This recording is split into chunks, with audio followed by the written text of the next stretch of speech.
Welcome, listeners, to the podcast of the living zombie. I'm in charge of this monkey farm. I'm Kyle. And apparently I'm the monkey in this monkey farm? Question mark? It was a Day of the Dead quote, I think. Oh, I think I got fair that enough. right. Yeah. You didn't watch that one with me. No. No. I think the number of films we've done in this like subgenre is like too far and a few. Yeah. No, I think Kurt's still done most of them with me. Yeah. Yeah. But yeah, we're getting there. Yeah, this time we're because we didn't get to, I don't think we did it last year. We just did the other ones. We're doing a George Romero one this year. So you get to watch one of the George Romero movies now. You haven't watched one of the good ones. No. No, yeah. I'm trying to think of the other one that I was on. You've done Return of the Living Dead 2, and you did I think both the Zack Snyder ones with me. The reboots. And then Okay, yeah. Did I do Shaun of the Dead? no, and then we did Have we Zombie. done any of the Simon Pegg films? No, not yet. No. Yeah. And then we did, and then we did Zombie 4 as a live stream, which you can find on Facebook. Yeah, as a reminder, this is a podcast where we explore all the films that spawned from the Living Dead. So far, we're dealing with the direct sequels, even if direct if unofficial sequels. But this one's one of the official sequels, because this is sticking with George Romero as director, who's directed all the best of these movies. I think he's the best director I've covered on this spin-off podcast by far. And then yeah, this is his second to last one. So we're sort of getting toward the end, which is sad. George A. Romero sadly passed in 2017, but yeah, we're enjoying this quite a bit. Yeah, George Romero is writing and directing this one, which is the film Diary of the Dead from 2007. Not Diary of the Dead from 1967, which is like a thriller, I think. A horror thriller. Totally different movie. I didn't even know this existed until Cody pointed it out to me.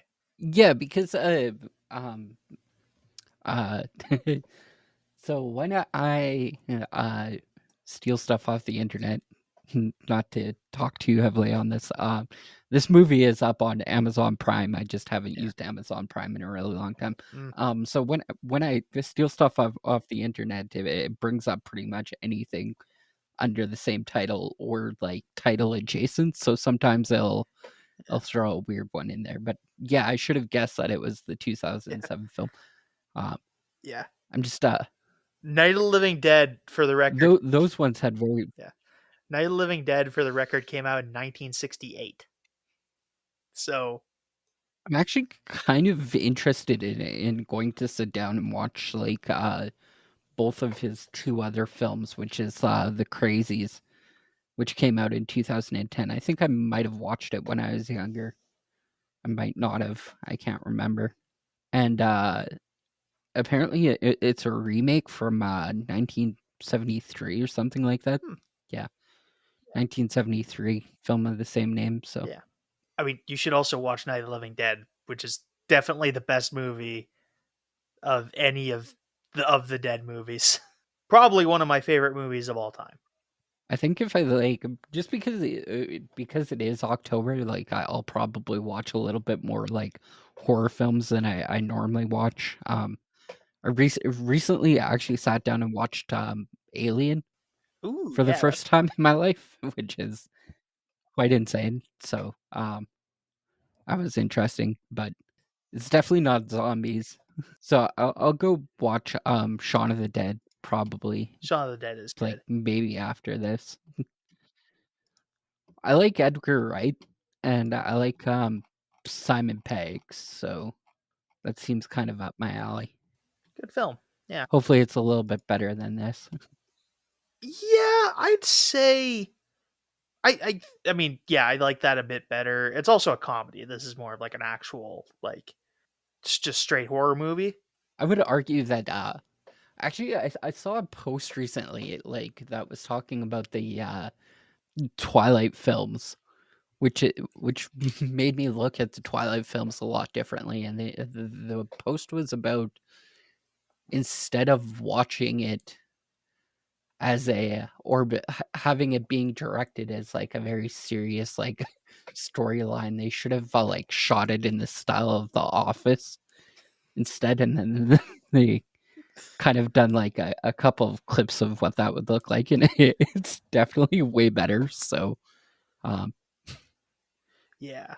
it's a good way to take a very different look at a Yeah. series. I think another one that did that was Warm Bodies, Mm. where the instead of being like a horror film, it was like a romance. Oh god, I can't with Uh, warm bodies. Like that's I will no, never. I can't either, and I don't Oh, think I ever did, but I I can't get behind making a zombie a love interest. Yeah. No, that's not a thing that works.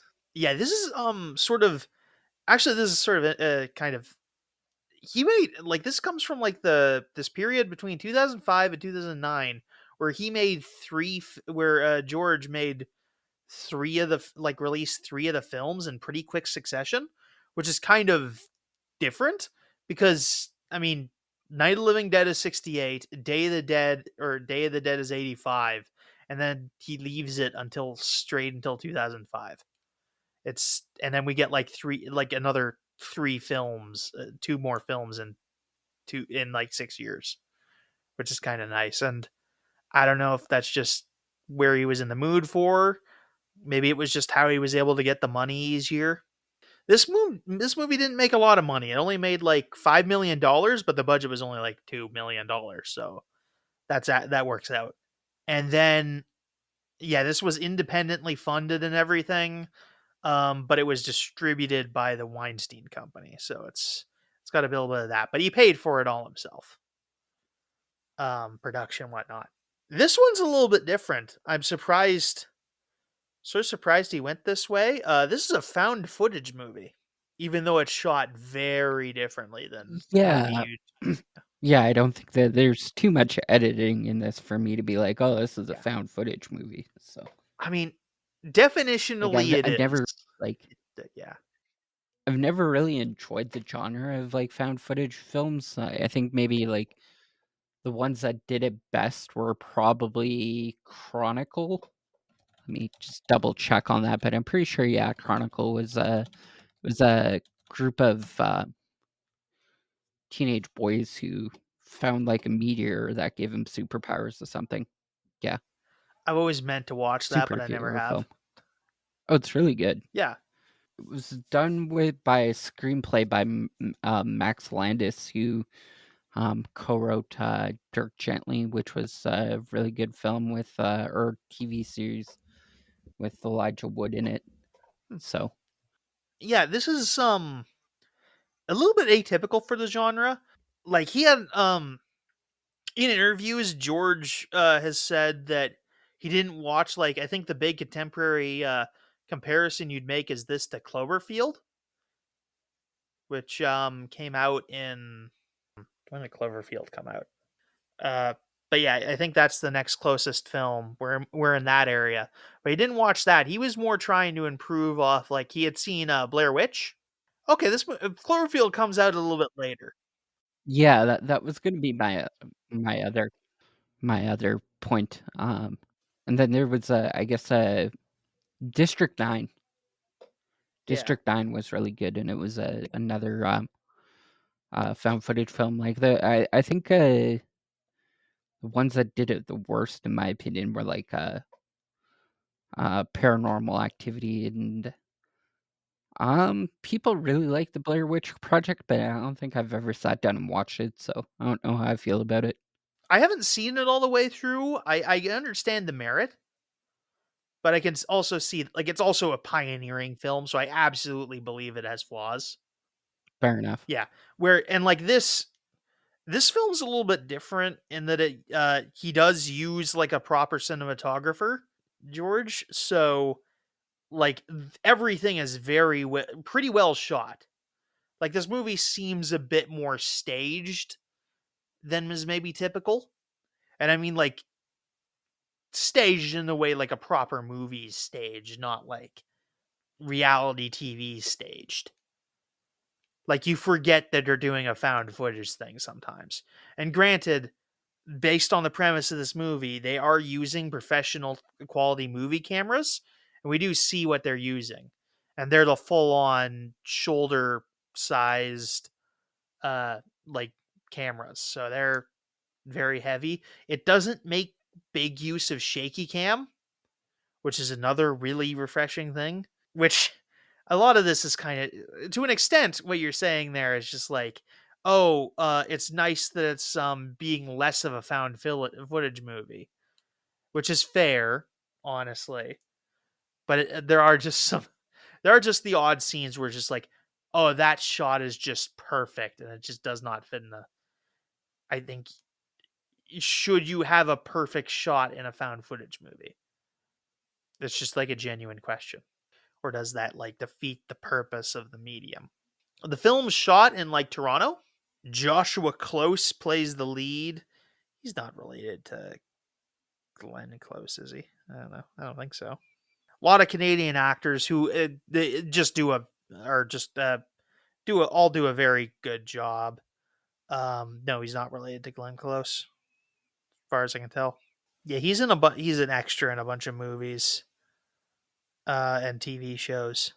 Yeah, he does a lot. He does pretty good in this.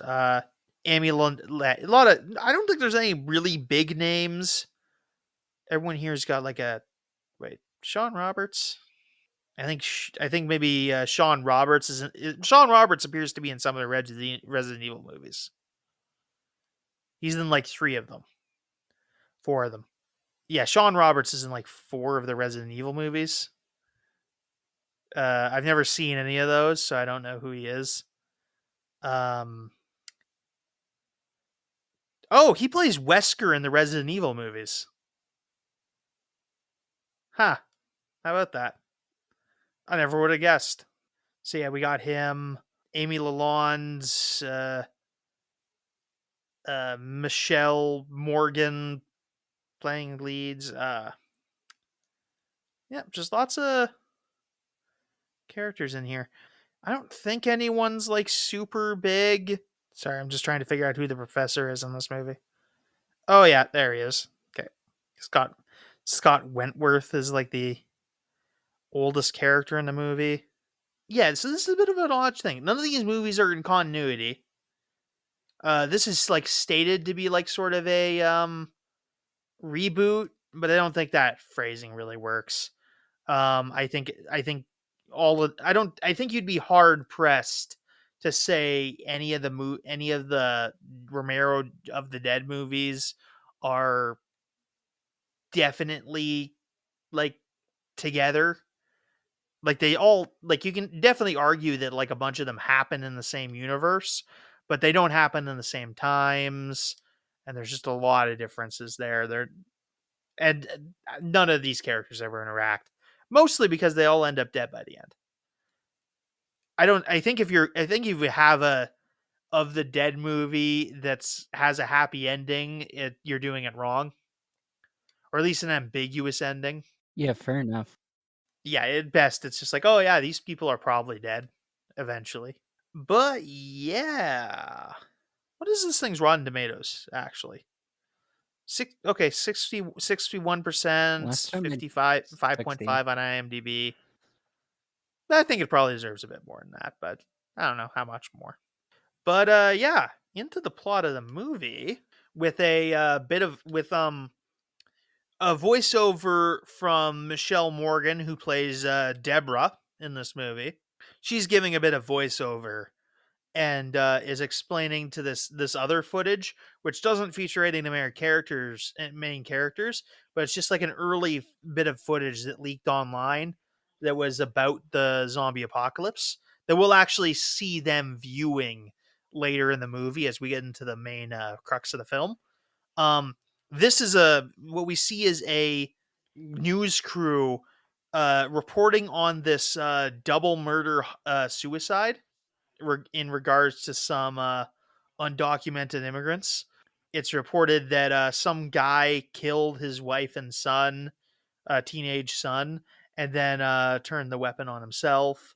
They're showing this, doing this news project, this news recording, and as they're siphoning the bodies into ambulances, they notice that one of the bodies is moving and is bitten, and the wife bites the paramedic, and then the teenage son also bites a paramedic and ends up getting shot down by police. It's this and the son actually manages to kill the anchor, or at the reporter that's in the shot, and she dies in the arms of the cameraman who has left the camera running on the ground. I've summarized it a lot, but it's actually a pretty effective scene, honestly. And yeah, this starts the trend. This is a found footage movie where all the movies are of professional quality. Like none of normally it's like, oh yeah, we're doing this with some shitty mid 2000s handheld camera. Nope, these are all professional grade cameras, mostly in HD. I don't know, when do Blu-rays come out? I think Blu-rays are out at this point.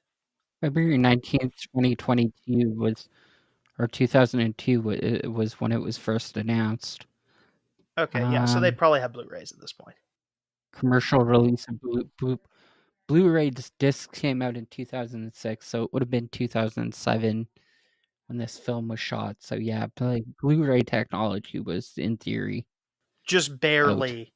by the time It this movie. Yeah. It might stretch a little bit of credibility that the students have an HD camera, but really, like, that's an easy thing to explain. It's just like, okay, the University of Pennsylvania got a bunch of new cameras for their film department. There, it's explained. That's explained why that there. I've just explained why the students have an HD camera. They actually list after this scene. Deborah goes over in the voiceover and like talks about like the types of cameras that they get the footage from, and it is listed in the movie what kind of cameras they use. Which I don't know anything about cameras really, so I barely know anything about podcast mics, and I do this regularly. It vaguely sounds good. I don't know. Yeah. So yeah, this is a found footage movie where all the images actually sort of come in clear. They only actually have a few shots where like, oh yeah, everything's totally obscured. And I think there's like really like only two moments in the film where like the camera is turned off. Yeah, it does stretch the bounds of what is maybe practical for a found footage movie. And as we will get into, the main character of the film, Jason Creed, who is we meet in our next scene as he's filming a student mummy movie. As the events of the film unfold, he will become obsessed with recording everything he sees, and like documenting this incident. And he is obsessed. It does become a problem in several points of the movie. But for now, he's a college student filming a mummy movie as like a final project for his thesis or whatever, or his degree. We see one of our uh, what's his name? One of the characters, Ridley, played by Philip Riccio. He is dressed up as a mummy, and he is chasing around the character we know as Francine. Is it Francine? It might be. I think it's Francine. He's chasing her. No, this is he's Tracy. He's chasing Tracy around. Who has to wear this? Like she's the sucker who accidentally gets caught in the zombie apocalypse wearing like a full length southern dress, and they're filming a scene where she's going to get grabbed by the zombie and it's going to maybe rip her top off, which is I think what they're kind of hoping would happen, but she's trying to desperately avoid. Which, yeah, there's a bit of meta commentary in this about horror films, especially in these bits. And Jason is giving Ridley crap because Ridley's walking too fast. And he's pointing out, like, hey, you're undead. You need to be walking slowly. Your body is falling apart. If you run, you're going to snap your ankle or something. Which, thanks, George. I guess this is you chiming in on the fast zombie versus slow zombie debate. Yeah, that's, I don't know. When did 28 Days Later come out? Yeah, so, yeah, thanks, George. Tell us how you really feel. Oh yeah, 28 Days Later is the movie that's sort of popularized fast zombies. So yeah, this is kind of him like I guess this is George stabbing back, just saying like they're undead. How can they run? They're literally reanimated corpses. They're gonna break themselves. Come on, guys, think. It's also before this scene came up, we were introduced to the name of this found footage documentary, which is called Death After Death, or When Death Is Not Death. And I think it's stated that this is edited by Deborah, who is also a film student, but is not in this scene, this opening scene. Yeah, that's is generally why I don't think it works as like a found footage film is because ultimately, like when you have to do a voiceover explaining like the nuances of like, yeah, and then this was directed by somebody named Zach Creed, but then I edited it to make it more scary. It just kind of loses its like realism for me. So Yeah, we're being presented with like a fictional documentary. Like we're like I think the framing of this is that we're watching an in-universe product, which isn't necessarily like this is a documentary, not so much like an in-universe documentary where they don't have reenactments or anything, less than a thing like a lot of found footage movies. Yeah, this is meant to be like portrayed as something professionally made, a diary, of you will, of the dead. They don't quite name drop sure. this, but they get really close. Oh, I felt like the whole naming of the film in itself was like just a kind of failure from the start that they didn't name drop their own. Yeah, it was close. I guess he just barely managed to help himself. He wasn't going to do it. They also say survival in this a few times, which I think is maybe hinting at what the next film is going to be because I mean, it's only 2 years out. So, yeah, maybe. The people here are two actors, um Tony, who is doing makeup but is also a directing major, a few other guys. I don't know what they all do. You got Gordo, played by Chris Violet, Elliot, played by Joe Dinicole. Uh, you got yeah, Francine, played by Megan Park, who is Ridley's girlfriend. You got a character Mary, played by Tatiana Maslany, and they are being given college credits here by uh, Professor Andrew Maxwell, played by Scott Wentworth, who I think is supposed to be a what's the German guy's name? The German documentary guy. What's he? What's he, who, I can't remember. I'm blanking on him with the voice. He directed that bear movie. Any idea what I'm talking about? And not a clue. Oh God. Google, don't fail me now. Werner Herzog. God damn it, that was killing me. I think he's actually a bit more British. The character I'm referring to is a bit more British, but he's got like a very thick accent. But Werner Herzog is the guy I was thinking of. Fuck, that hurt. That hurt. as they're arguing about this scene and like talking about like taking five, the news they start Elliot points out that there's some news and that some stuff's going on, and so Ridley and Francine decide to piss off. Yeah, basically they decide to piss off and go home to wait out the natural disaster, whatever it is. Tony is very skeptical because he's just like, they're gonna blow it. It's going to be nothing. They're making the media's making a big deal about this, and they're gonna start rolling it back by morning when it doesn't turn out to be a big deal. And he is going to be very wrong. This movie is continuously trying to make a lot of points about the media and about and like a bit the media lying to you, possibly as like a bit of an Iraq war bit or whatever. And it's going to be throughout this movie, they're going to demonstrate that people on national television are going to lie about there being a like big not zombie outbreak. Like they do everything in their power to cover this up for whatever reason, which is actually probably one of the weakest points of this movie. It's just like you don't really understand why they're doing it. But it's very clearly being a lie because everyone on the internet is sharing a bunch of videos of zombies walking around. But it does do an interesting thing where like people are doubting, like, oh, are these really zombies? What's going on here? This is strange. We don't really know what's going on.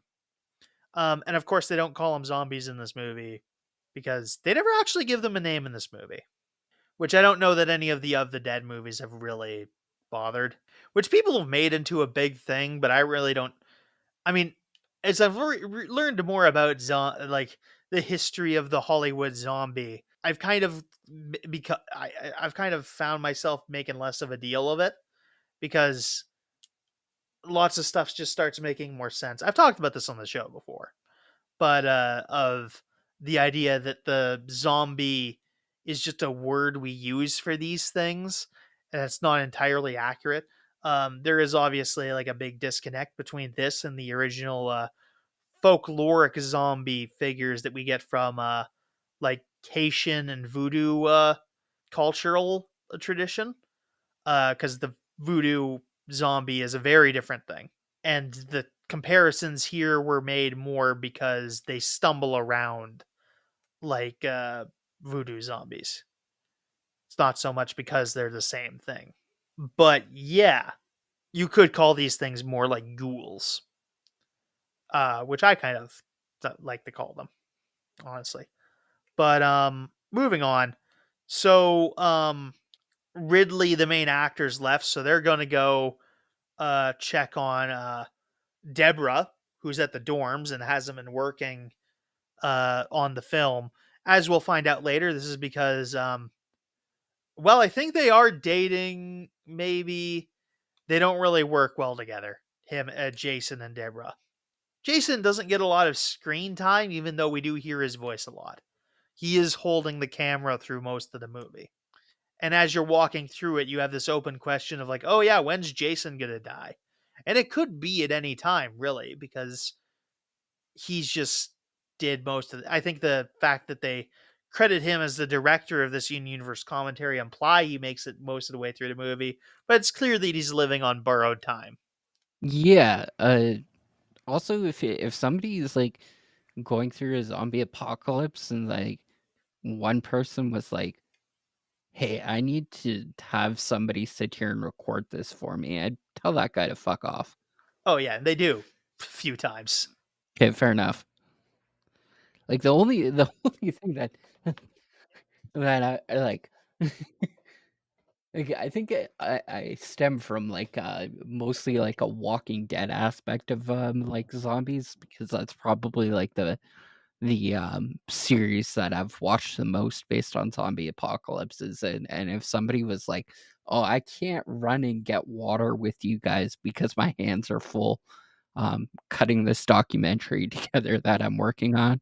Yeah, that guy would be like the first one outed from my survivalist group. And people do spend the entire movie getting mad at Jason, to be fair.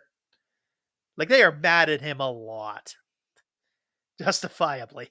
So yeah, they've gone home. They call the night. They're gonna go check on Deborah, because they're having trouble getting through to people on their phones because the lines are put up. Jason goes into the women's dorms to find Deborah, and he encounters a looter because everyone's evacuated, and this guy just sort of taunts him for a little bit, and then they leave because we see this looter stealing a TV. He finds Deborah's dorm room and knocks on it, and then Deborah nearly clubs him in the head with a candlestick or something. Uh, which is just a really cringy jump scare, honestly. It's funny that you're just like, who is it? Or maybe it's not like something you want to do. But yeah, anyway. Yeah, it's just a really blatant and low caliber jump scare, I'll say. One of the weaker points of the movie. But yeah, everyone's cleared out very quick because you do not see anyone in these dorms. The evacuation actually goes swimmingly for everybody. It's bizarre. I guess we really so throughout the film they keep on throwing around terms like uploading. And while I was watching this, I had this thought. I was like, well, how long do you think it would take for power to kick out in the United States or Canada once a zombie apocalypse would happen? There's the suggestion of like maybe a couple of days to a couple of weeks at most. You would lose power, but like this, I guess if it just started happening, because at one point in time he's sitting there and he's like, I need to record this, or I need to charge my camera so I can continue to film this. And I'm like, well, that shouldn't happen. Yeah, I But think the film takes place over like 5 days or something. It's not a huge amount of time. But sure. I think the question of when the power goes out is largely dependent on how much the military can hold out. Because this isn't like a storm. No one the winds aren't going to take out the power lines. But so it's just a matter of like whether or not you can defend the power stations. Yeah, fair enough. Yeah. And you would absolutely keep the power on as long as you could, because that's really helpful for anyone who's like stuck. Well, like even other forms of infrastructure, like how long would it take for I guess the internet to go out, or like telephone lines to collapse, or like because we like all of that infrastructure is like it's still there. And so like when a lot of people I guess start doing like zombie apocalypse movies, that's like some one of the first things that ends up going out is like power and like power grids and telephone lines, and like the internet stops working all of a sudden and stuff like that. So um, it's just kind of an interesting like concept of the aspect of the concept that I guess we never really frequently discuss, and good conversation to ultimately have, especially if you're like trying to plot this out mentally for yourself. And a lot of the fun of zombie scenarios is like when the power goes out, exploring like what happens when the power goes out is a lot of the fun. So that's something that a lot of guys just want to deal with. Yeah, So they cut to it. looting. Yeah. It's part of the fantasy. And honestly, like if I was like a manager at a store and somebody came in and it's like a zombie apocalypse is going on right now, I'd be like, okay, it's a free for all. Yeah. Like I'm not defending Walmart's property to like No. I'm gonna join them at that point. Yeah. Yeah, get your fair share. Yeah, anyway. So yeah, Deborah's been trying to get in contact with her folks and hasn't had much luck.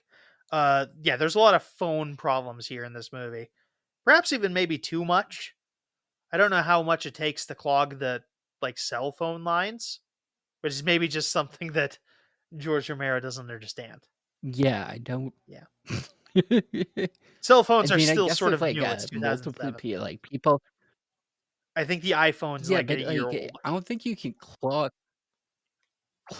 the lines per se, but necessarily like you could clog your own line by like trying to make an outgoing call and somebody like sitting there trying to call you So, I mean, if it only happened 5 days ago, it's like, in theory, yeah, possible that, At this point in the movie, 12 hours. I guess more like now, so you've got, like, call waiting and shit, but, uh But yeah, so they start going they got like a Winnebago. I think they had it when they started to like film out of, but I'm not sure.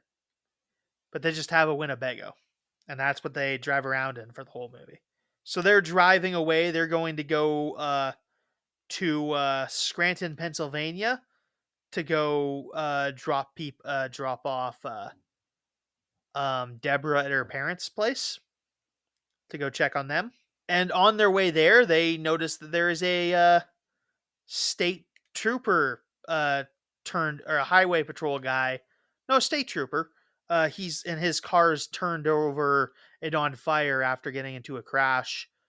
As that it maybe like sped past them and like got into a crash there, and they see a like a scorched to shit state trooper walk into the middle of the road, who's clearly one of the Walking Dead, and one of the characters, Mary, who's driving.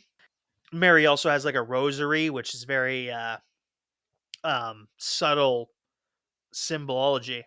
So Mary, being just the coldest character in this entire movie, runs over the on fire like actually she speeds past the on fire state trooper and then runs over two other members of the Walking Dead who they're not, and like after that just absolutely coldly runs over them, and they have this big discussion about like, oh dude, those guys were totally undead or whatever, and then Tony's just like, no, those were probably guys, and he kind of gives Mary some statement that like, oh, those were some innocent people you killed, and then Mary ends up pulling over about 10 20 minutes down the road, where she pulls into a like sits down in the field, thinks for a little bit.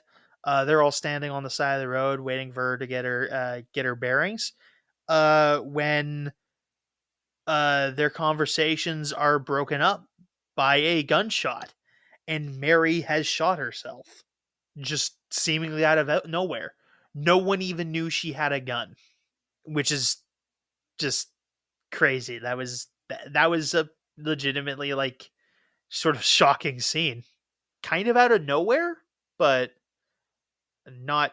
I don't know if they hinted at it earlier in the movie, but it's yeah, it's a nice little twist.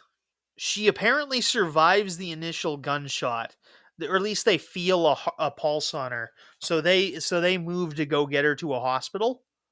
Go to the hospital. They find it's abandoned. They hear some like intercom stuff on the radios, and they hear over the radio some guys getting overrun at some unknown location, presumably where the doctors had gone or where the hot paramedics had gone. While they're here looking for doctors and nurses, Jason goes to plug in his phone, plug in his camera, but not before they encounter a zombie doctor and a zombie nurse. Who one of our characters, Gordo, who has been holding the gun that Mary used to shoot herself, he guns down the zombie doctor. And after some trial and error, they learn that they need to shoot the zombies in the head. Yeah, after that, it's a pretty shocking scene, and Jason has to go plug in his camera. While he's waiting there, he's waiting with Mary, who's dying in a wheelchair. So as Jason's waiting in this room, he's recording some footage while his camera's plugged in, and he hears a scuffle. And after the scuffle resolves, and there's a scream, he hears the scream and the scuffle. Deborah comes back holding another camera, which he found, which was, I guess, sitting around. It's also a big camera, But we'll find out later this was just something that someone was using to film their daughter's birthday party. The horrifying results. For the horrifying results, stick around and you'll find out. Deborah gives him a bunch of shit for like standing here and wanting to record the thing, and like for not being there when he was needed. And this is why I was sort of confused about Deborah being Jason's girlfriend, because they sort of break up in the midst of the movie without it being literally said. She's just clearly not into him. She hasn't been into him for about 3 hours, I'll say. Not since they were on the not since when they were on the Winnebago earlier, and he was making them all give roll call. Yeah, I think that that's a better um, premise to a whole entire film is just like a breakup during a zombie apocalypse. I'd watch that. Yeah, I feel like it's sort of understood. It's kind of hilarious because like the dynamic is kind of there because it's like, well, we could be like the last two people on Earth in the whole entire world, and I'd rather fucking let our species die than date you any longer. So we should break up. Like, So Mary officially starts turning into a zombie, and Gordo can't pull the trigger. So the professor takes the gun and like with one hand, like the cover of like a Tarantino, like he's on the cover of a Tarantino poster, shoots Mary in the head. This professor character has way too much going on, by the way. He's a drunk and also a film guy and also a former soldier. Like he has way too much going on, and I think some of those are mutually exclusive. Or should be mutually exclusive. Like he's got his really yeah. yeah, he's got his really Wait, meaningful moments, but I was gonna say, like, a former soldier and alcoholism probably go fairly hand in hand. Uh, University, like, film teacher and alcoholism probably go fairly well hand in hand. yeah, I don't know. I think like this character maybe needs a bit of a rewrite. I just feel like he's got way too much going on. Like I feel like he's different people in different part of the movie, in different parts of the movie. He's constantly taking in sips from a flask, and Yeah, he's like drunk through most of it. But he also just gives away like what feels like good advice at the time, but maybe isn't.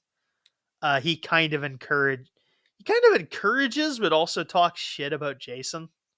He's just like, yeah, yeah, that's a thing you need to do because you're a journalist.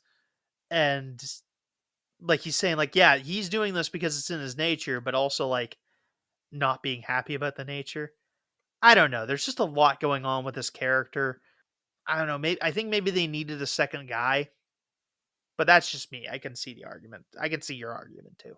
So as they're leaving, they're gonna go bury the dead, or uh, but some guy they manages to sneak up on Gord and bite him, and Elliot actually, who's like a skinny, lanky guy, uh, to make a point to Tony, stabs the zombie with a the zombie that bit Gordo with a IV thing, and like just stabs him several times just to prove to Tony that it's like, no, these guys aren't people; they're actually monsters. Maybe to prove a point, maybe to talk shit about to Tony about earlier, where where he sort of put it into Mary's head that those people she ran over were still alive. Although it does seem a bit out of nowhere. Maybe they should have put this sort of scene earlier. But it also does work out. I don't see how they could have fit it in earlier. I think this works out, but it's a bit much. Yeah, this movie can be a bit too much of a movie at some points instead of a faux documentary. So they go to bury Mary. Gordo has passed away while they're doing this, and they're concerned about seeing Tracy.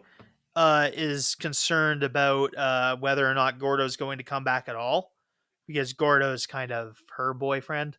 So she's just like waiting until Gordo eventually starts coming back.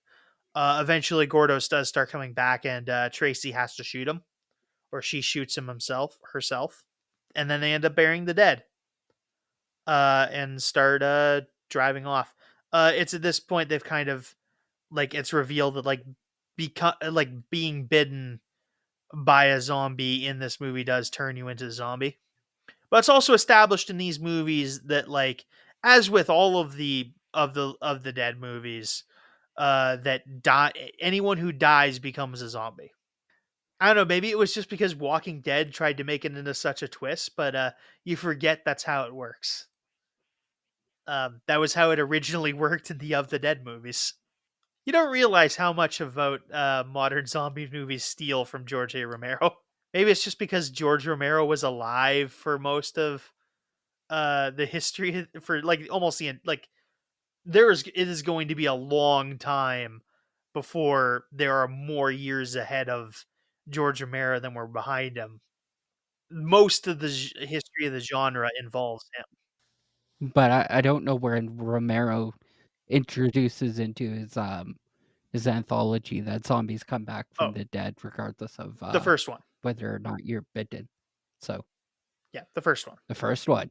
Yeah, maybe Day of the Dead, but Okay. definitely, but yeah, still 85. Even if I'm So I wrong guess about that that. then predates Yeah, it. or Dawn of the Dead. Yeah, but yeah, no, yeah, George Romero absolutely had that in his films. So they come to the next. They end up having some car trouble as their fuel line gets cut. Tracy is going to have to go. Needs a place to go fix it.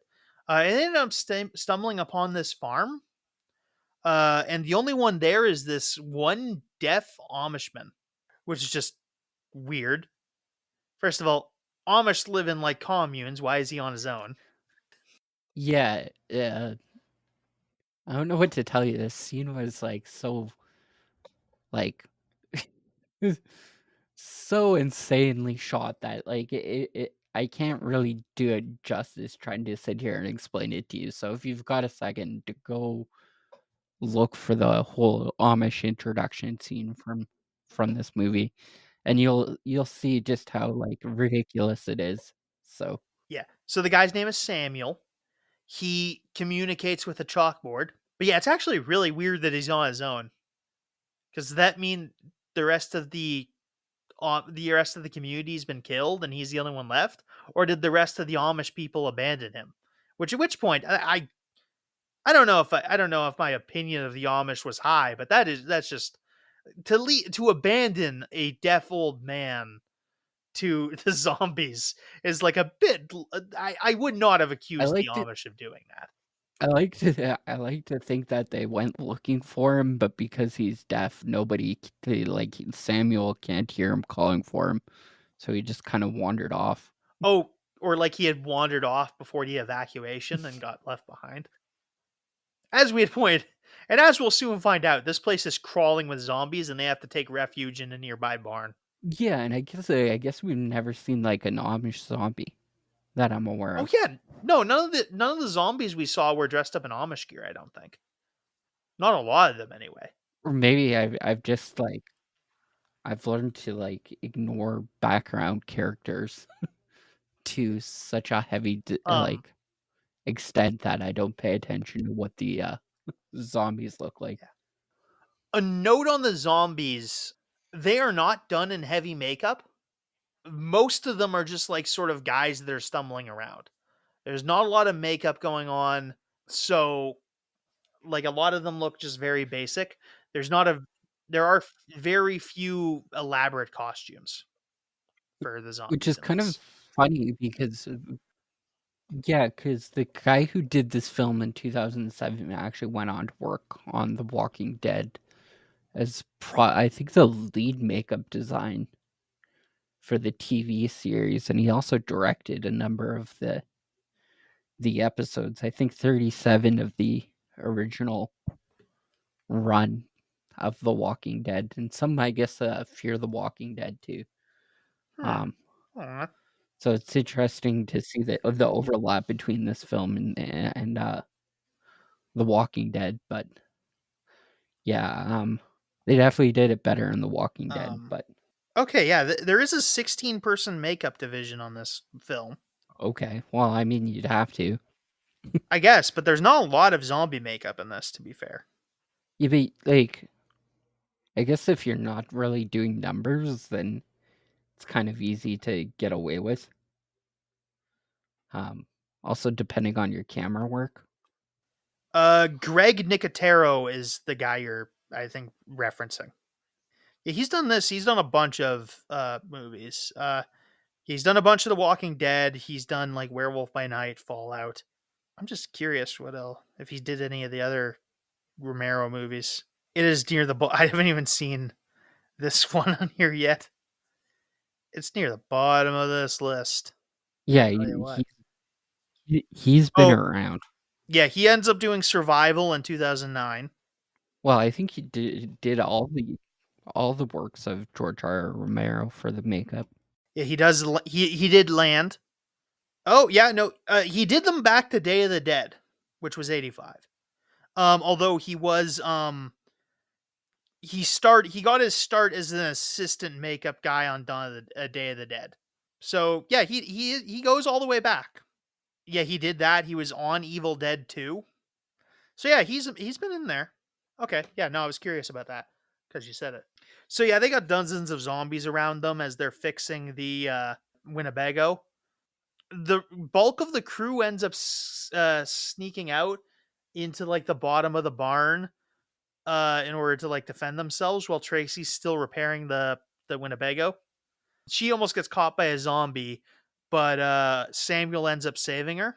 Unfortunately, Samuel does not stay for the rest of the movie. He tries to get on the camper van, but ends up having getting bit by a zombie and ends up having to stab himself through the head with the scythe he's been using as a weapon,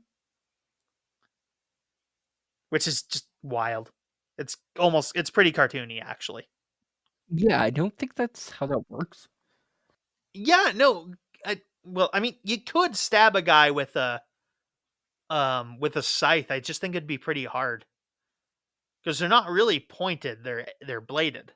Yeah, but to go through first of all your own skull is kind of like insane. I don't know if your brain will actually allow you to do that to yourself. But I mean, I guess technically like stabbing yourself to death is a thing. I don't Uh know. Maybe it's just that Amish but to be farmer able to strength. do it in the split the Amish farmer that apparently really wanted to die, but Yeah, that's all I'm saying is to go through your own head into the back of a zombie. Kind of gross, but good shot at least. it's one of the it's one of the major gore effects of the film. Actually, Yeah, there really isn't a whole lot um, they do have a guy in the hospital whose guts for fall out. 2007. Uh, Um, but they don't really do anything that it did in like. There's nothing like in Day or like in Dawn or in Night of the Living where like they end up eating guys where the zombies end up eating guys' entrails. It never quite goes that far. We don't get a really good chow down scene in this movie. So they end up driving around and they're looking for some place to find gas and they're pulled over and they get uh guns pulled on them by a trio of African American fellows, and they're like standing off, and they're like, "Oh, what's going on? Who are you? What's this?" And they're interrogating each other. But then people start shooting at the guys who had tried to pull guns on our heroes. So they all get into the Winnebago, and they end up driving off. And these guys, as we find out, I don't think they actually name him, which is kind of sad. I think they just call him Stranger. Yeah, I think he's played by Martin Roach. He's just credited as a stranger. None of the other of these guys end up making it into like the main Google credits list. So, but he reveals that he is a National Guardsman who is split off from the National Guard to gather everything in town into one roof so that they have a bunch of supplies, which seems to be working well for them. And he agrees to give our heroes some gasoline to fill up their Winnebago, which is very nice of him. possibly because he helped them get away from those guys who were shooting at him. Which we find out a bit later is probably just other members of the National Guard, because well, we'll talk about that a little bit later. They agree to let them hang out here while they fill up. Jason gets to use their computer to upload a bunch of his footage that he's made. It's, he uploads it to like MySpace, which is sort of funny. And we also find out that Deborah's family is driving to their homes, driving home because they were out camping. So yeah, that's a bit of good. We're having a bit of good news in this scene. But while Jason is off filling like uploading his footage, one of the guys around here, for whatever reason, all the guys in this room except for like one, all the guys in this base except for like one are all African American. I think it's to imply like a thing that like white society's leaving them behind, like to fend for themselves while all the white people get away. Which I don't know, maybe sounds a bit more plausible if you go further south and maybe not in quite in 2007. But I don't know, fair enough. I think that works out as a thing. But yeah, so the people who live here have gathered together and have pointed out that one of the guys around here, he had a bad heart and he's apparently died. So there is a zombie wandering around this warehouse. And Jason is all off on his own. Tony agrees to go find him. As Jason finishes doing his uploading, he tries to make his way back, but is getting lost in this like sea of shelves. So yeah, they're looking for this zombie. Eventually, it does manage to sneak up on Tony and Jason. They hear and a bunch of other guys who have come found him. Some of the other guys accidentally shoot somebody else who's not the zombie.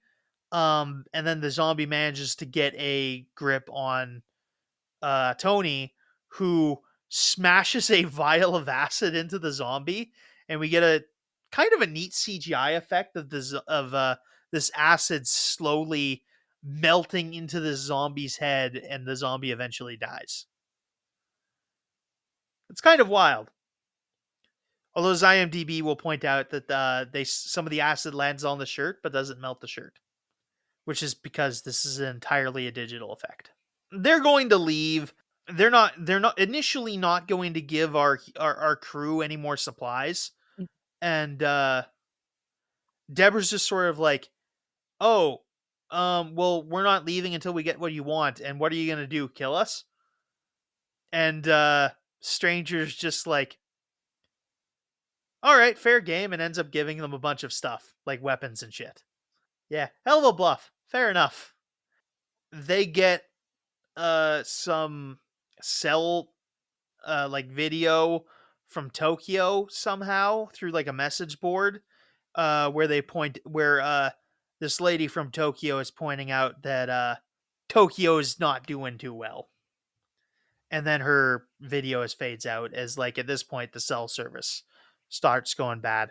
While Jason was uploading his footage in the warehouse, he got a hold of Ridley, who invited him to the mansion where Ridley lives because he's like a trust fund brat. So that's a thing they're considered, but they're going to go to Deborah's house first. So they get to Scranton and find Deborah's house. And Deborah does a bit of a voiceover and says, you know what? I wasn't going to put this footage in here, but you know what? I got to be honest. This is what happened. And they wander through the footage. They don't find their parents there initially. Parents and or her parents and little brother there. But eventually they do find like the car in the garage with like a hole busted through the window. And as they're wandering through the house, Deborah's little brother, as a zombie, jumps on her back and they have to chase her off.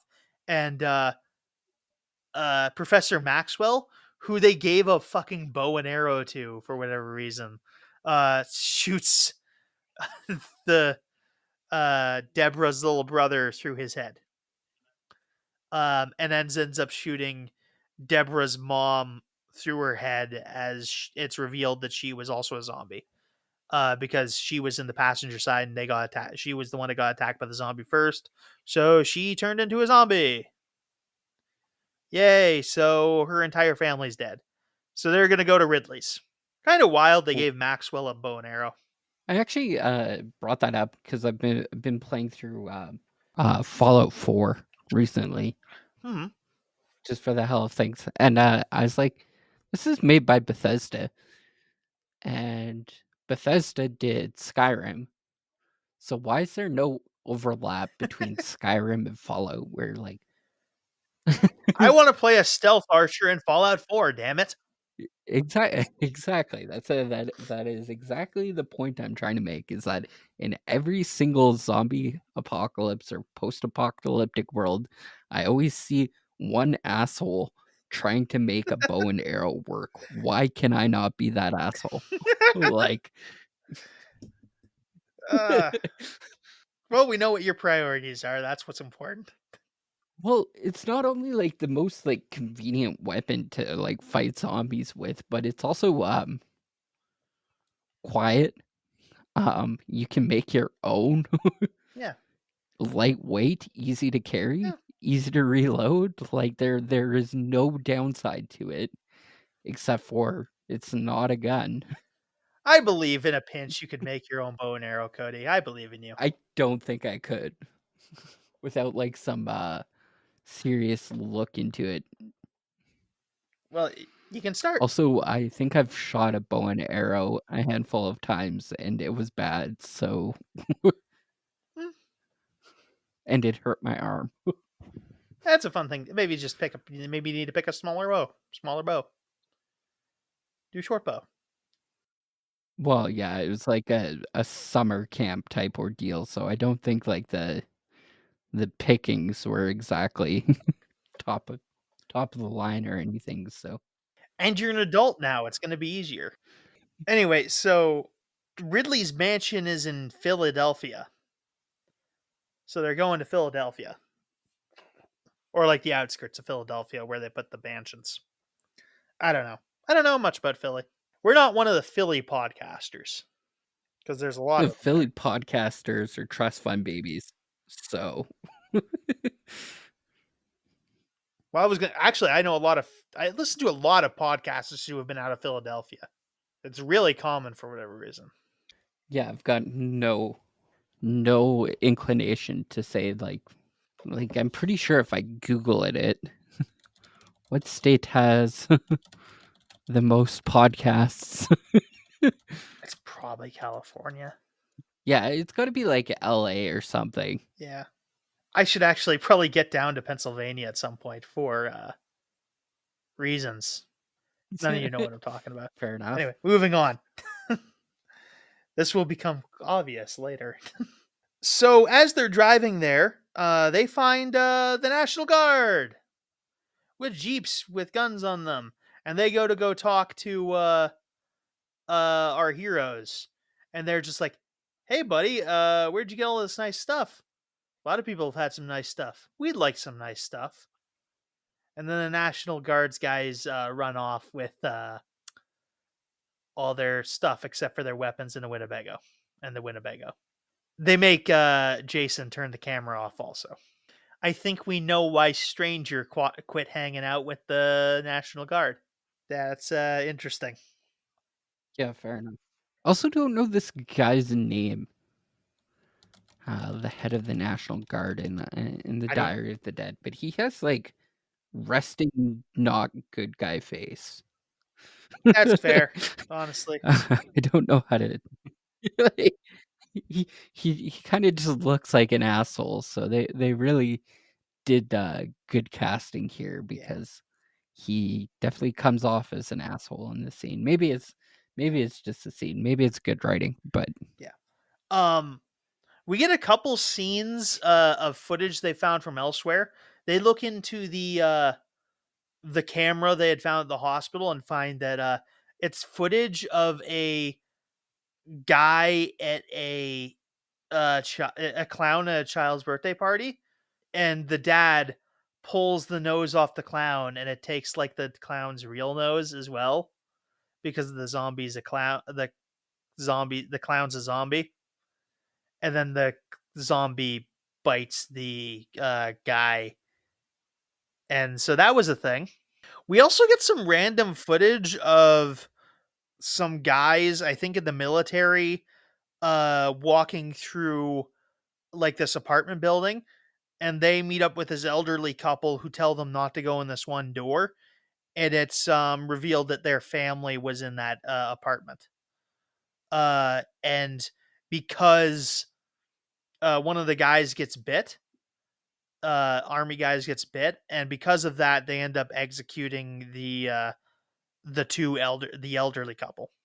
I think this is sort of referencing like Dawn of the Dead, because at the beginning of the Dawn of the Dead, the guys from Dawn of the Dead are like dressed up like the guys from this scene.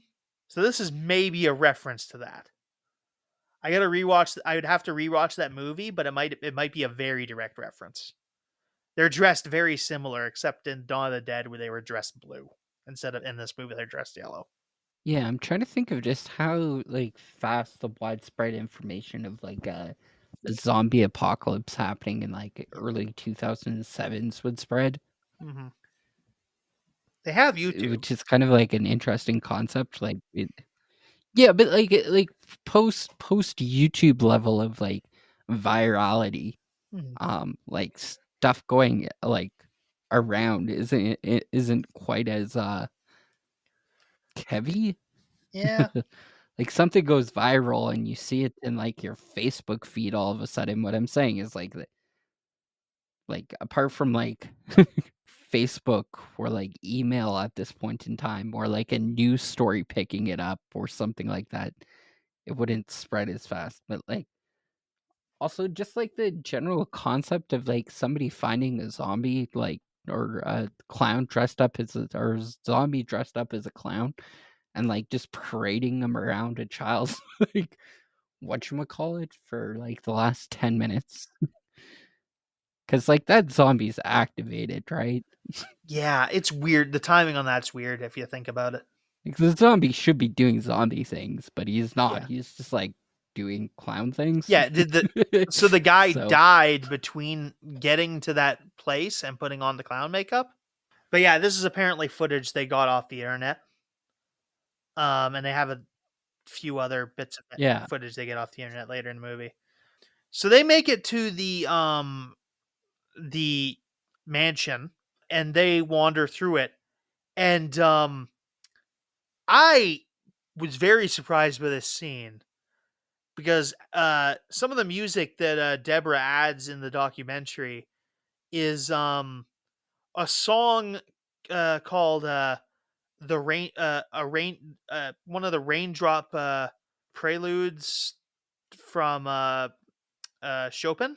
And I know that song from the fucking 1990 Captain America movie because it's the same song that the baby Red Skull is playing at the beginning of that movie.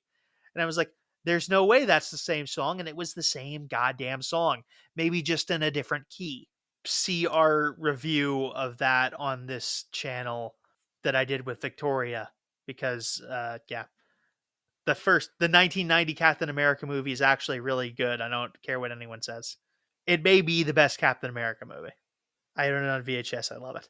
Anyway, Oh, I'm thinking of the other one, the Fantastic Four. yeah. No, we did Fantastic Four, but yeah, I did Yes. Captain America with Victoria. Eventually, they're wandering around the house and they find Ridley pops out of the panic room and spooks them. So yeah, they get to catch up with Ridley. They ask him where Francine and his family are, and he says, "Oh, they're out back." The door was open, so they're a little bit concerned. They're not sure what's happening. A bunch of the crew goes off in different directions. Maxwell goes off to refill his flask and get some more liquor.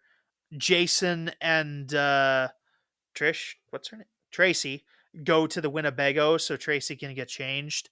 Elliot goes upstairs to go take a bath. And Deborah and Tony hang out with Ridley to go make some food up. Yeah, this is where we're entering the final act of the movie. Deborah and Tony eventually get it out of Ridley that his family is dead, and his family and all the staff from this place are dead, and that he shows and get him to show Ridley where he had buried his family and the staff, and it's revealed that they were buried, that he lured them all into the pool. So they're all standing at the bottom of the pool. It's pretty freaky. At this point, Ridley leaves them there, not trapping them there, which is what I initially thought, but it is revealed that he is bitten. And he's been acting weird this entire time. He is off his ass. And as we see him stumbling around on the security foot cameras around this mansion, we see him die, and then he wanders out back. He finds Tracy and Scott out in the wilderness. It starts jumping at Tracy, stumbling after him. Jason gloats about him, like this is being like stumbling around. It's like, yeah, see, this is how undead people talk, and this is why you hate Jason. And because he's not being helpful, he's like he's trying to distract the zombie instead of like trying to deal with him. And this is mimicking the scene from the beginning of the movie.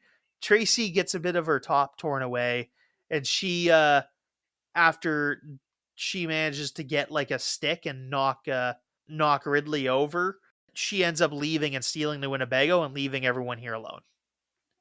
So she is the Winnebago, and she is never seen for the rest of the movie. Yeah, they notice that Tracy's wandered off. They also notice there's a bunch of other zombies around, so they have an argument about whether or not to go into the panic room. Jason says he wants to stay outside to continue documenting all this. They're trying to talk him out of this. In the meantime, Ridley has wandered into the room where Elliot was taking a bath, and they end up getting into a scuffle, and they both fall into the tub where Ridley gets electrocuted by a hairdryer, which is about as far south as that could have possibly went. Weird, the tub was still full, but whatever, because he was in a bathrobe. So you'd think that means he was draining the tub, but I guess it wasn't drained. So yeah, Elliot's dead. So at this point, they're wandering about. They're arguing with the rest of the crew. The party is arguing with Jason, trying to get him to go into the panic room. And eventually, Jason gets bitten by Ridley, and he dies. And they film his death, and including the bit where Tony shoots him in the head. So yeah, so that's pretty well the end of the movie. Deborah explains a few more things. They show a bit more internet footage they found on the internet, where they show some people using zombies for target practice, and Deborah asks if humanity's worth saving, and that's the end of the movie. So what do you think of this one? Yeah, I don't enjoy the concept, and I don't enjoy the premise. I think the idea of it being a found footage film doesn't really work. Besides that, in terms of zombie films, it's like, I don't know, maybe a 5 out of 10. Just like, you take into the concept that, like, take out every other concept and it just kind of falls apart. So Yeah, I don't know how well of it. I don't know how well it stands up as a found footage movie. I'd be interested to like listening to what like a big found footage buff would say about this. yeah, and I mean, I guess like, now that videos like proof is a thing, it's a little bit easier to believe. But like maybe somebody keeping a diary would be, more of a like explanation to it. But Jason goes about doing this in a very obtrusive way.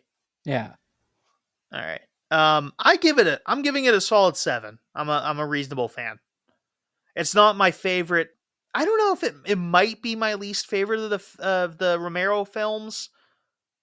I'm I'd say it's sort of up there with maybe Day of the Dead. Which is, I mean, these movies are all really good in my eyes. So yeah, I think this is like fourth or fifth. Here's my counter argument. Go I ahead. know I know George A. Romero is no longer alive, so he can't do this. So maybe somebody as a fan should go in and instead change the whole entire premise of this found footage film. Instead of it being a found footage film, make it a docu-series like The Office, Maybe. and it Yeah. would be so much way more interesting. Wonder if anyone's done that sort of thing. I can just see it now. All of the whatchamacallits, the like office like personnel interviews, and it's everybody just ragging on fucking Jason for 10 minutes straight about him not putting down a camera. All right, I guess we ought to wrap So, this up because it's. I guess I only put the room open for exactly 2 hours, and I sat on it for 15 minutes before we started recording. So, oh shit. yeah, no, it's telling Okay, me we're fair enough. gonna kick us off 2 minutes. So remember to like, comment, subscribe. Tell us what your favorite of the Romero movies are, and we will see you next time. Bye.